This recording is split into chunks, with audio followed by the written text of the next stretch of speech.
Y'all heard it. Um, I'm gonna have to help you guys. I'm gonna organize y'all to help me with this. One is that we know that Martin Luther King was Hegelian, right? Someone tell me what, in what sense was Martin Luther King Hegelian?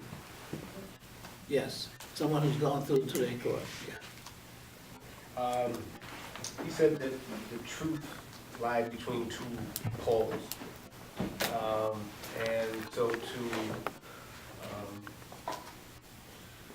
process of arriving at truth required an analysis of the outer contending positions.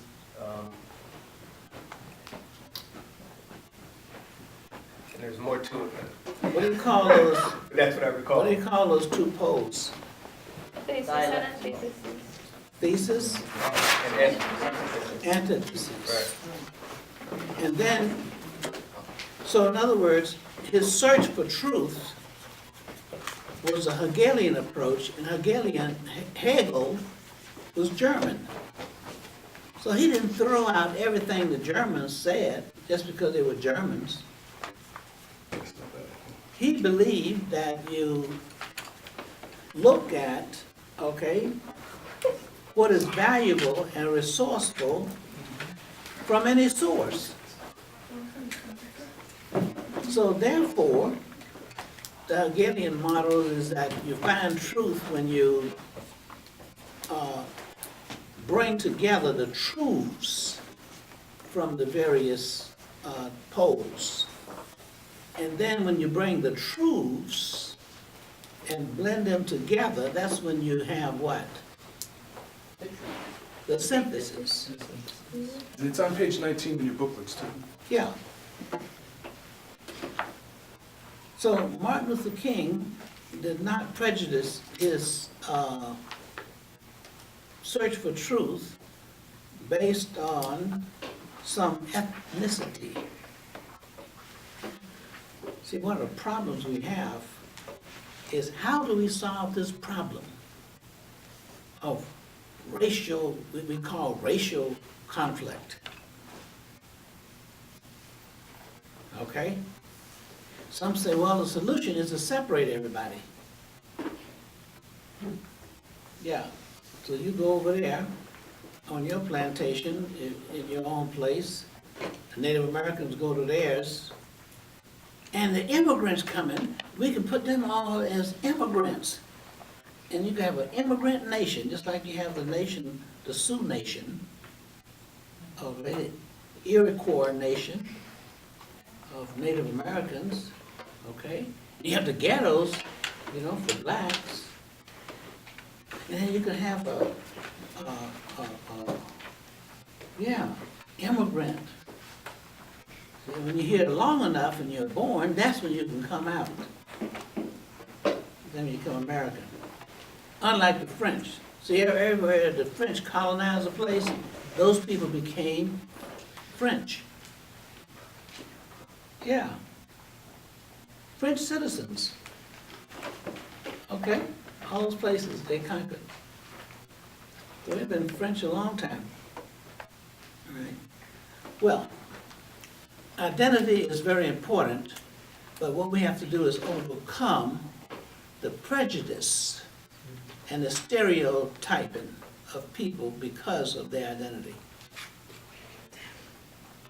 We got to be able to learn to accept people as human beings and learn to live together. Now that's the real strategy. How do we learn to live together? Yeah. Look, I was over there in Palestine. I was over there. Did you know that, like, we have the best Western hotel here? You heard of that? Guess what they got in Bethlehem? The best Eastern hotel. Yeah. Everybody on the same order, you know? Yeah, they're the best. But my point is, oh my goodness, I mean, the rich history and heritage and all that kind of thing that we identify with, that's a tourist attraction. Oh my goodness. But the two different places, like night and day. when you cross over that wall, and they have a huge wall, 30 feet high. I've been there, okay? In fact, we have a nonviolent center in Israel, 3 on the West Bank.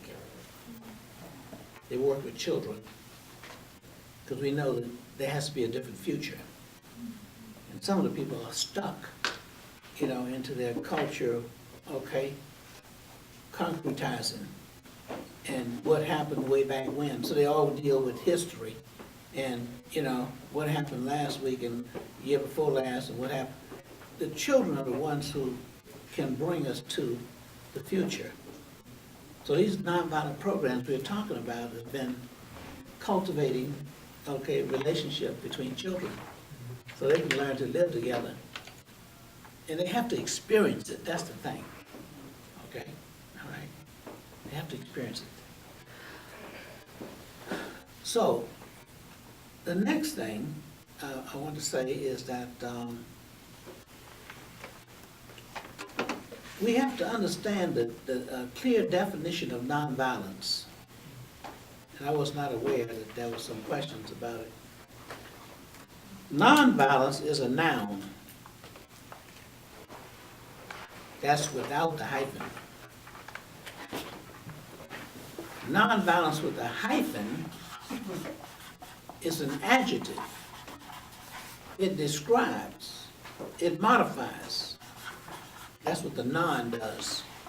Non means without, the absence of. Okay, negative. Yeah, non-violence with the hyphen is the negative. Non. Okay? Yeah. It's like we call them non-violent criminals. You're gonna be a criminal and you're non-violent. Okay? Well, that certainly does not equate to non-violence that we're talking about. So the word is a term of art. Young people, if you need explanation, I'll explain to you.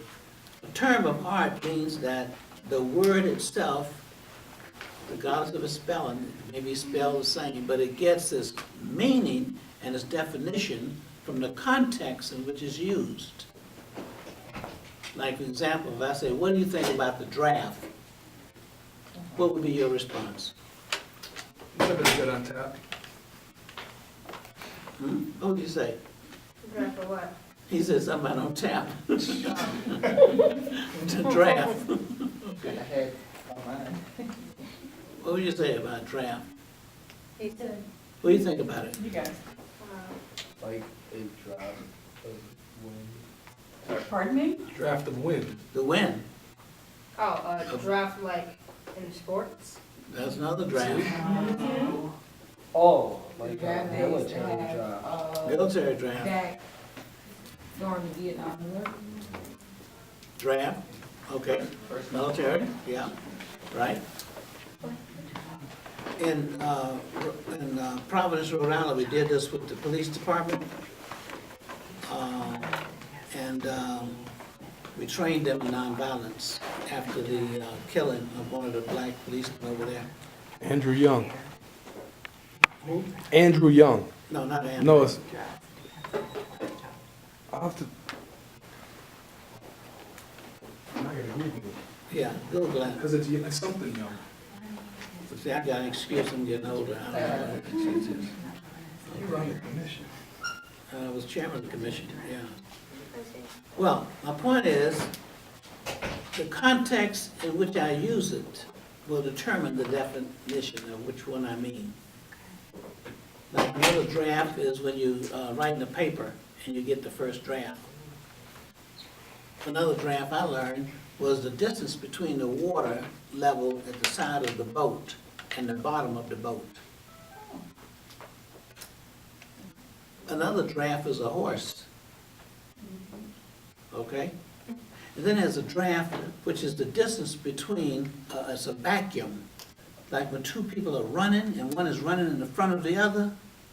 That's why you see some of those track stars when they're running. Instead of always trying to be out front, some of them get right behind the person in front and they take all the resistance. And what you do is get in between the draft. Okay? And you reserve energy. And then at the last go round, you take off and run in front. Okay? Yeah. Horse racing, the same thing. Well, the point is, nonviolence without the hyphen means a way of life, a system of thought.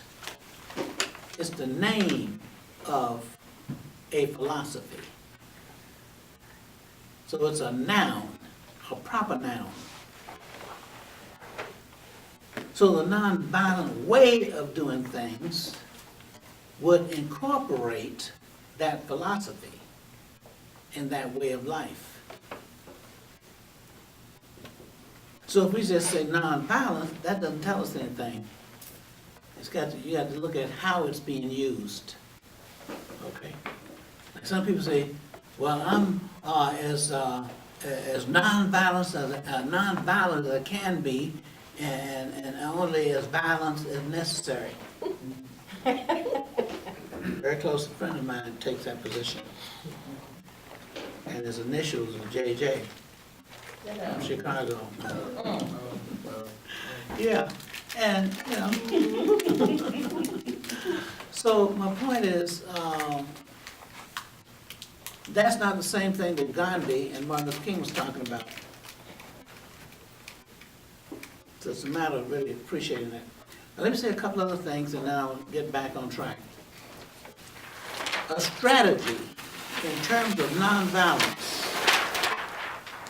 means that you cannot bring about change unless you're able to win the sympathy, if not the active support,